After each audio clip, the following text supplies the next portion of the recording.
Okay, so the Mole UK. This shouldn't take that long because there's only 2 seasons, as I mentioned in my previous video.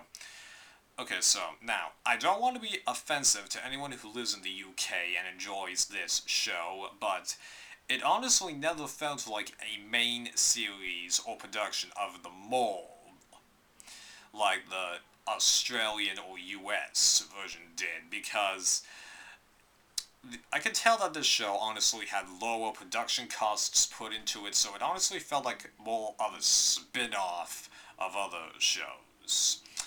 It's basically how you compare Star Trek original series and Next Generation to Star Trek Deep Space Nine and Voyager, being that the first two are main series and that the second two are spin-off series.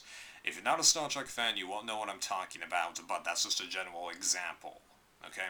I'm not trying to be offensive. This is just honestly what I'm thinking, so if you find it offensive, I apologize. So, the first season, I honestly didn't really like this season. It's the only season that I didn't download because there's really no merit to it, even though I think the Ball Australia 4 is worse than this.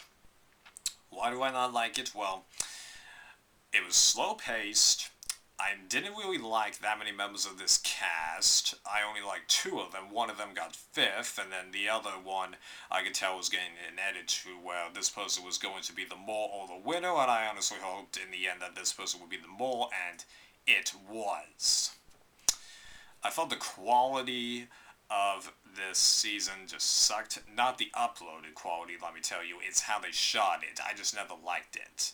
I only have that problem with a few reality shows, but this is one of them. I can't explain it. It's just some problem that I have with a few of them.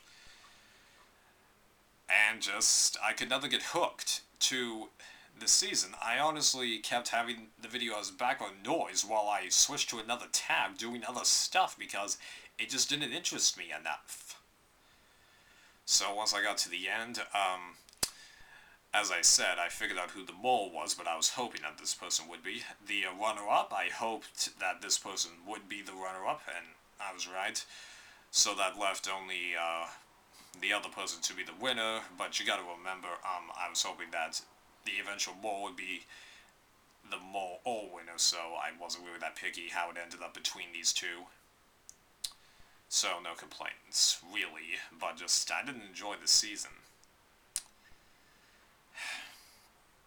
Now, I didn't expect to like the second season after seeing the first one, but after viewing it, I go, whoa, man, did this show pick up? Why wasn't it renewed? This is awesome!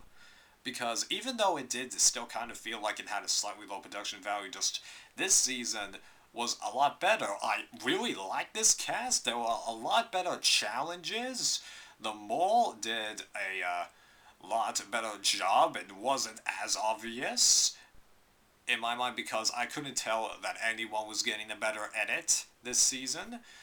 All of the cast, when they made mistakes, it felt like more genuine mistakes, but it wasn't because the cast felt totally competent, although there were a couple of times where a few of them I just went, oh, but I just really enjoyed the season. It felt like the more Australia 4 done right, because I noticed that this season had a lot of challenges that the more Australia 4 used, and these people actually did a lot better at them, although they did have a couple of challenges that I call impossible, because having watched 12 seasons of The Mole, I know that they reuse a lot of challenges, and some of these challenges are just flippin' impossible. I couldn't really predict any of the final three people, but I was satisfied really with any combination, although I felt like the mole being who it was the best way to go. Although, let me tell you this, I honestly feel like the winner did more problems than the mole did, but hey, it helped the season, big time. And I gotta admit, the host, he really did a lot better in the second season, let me tell you. So that finishes up Mole UK. Join me for the Mole US.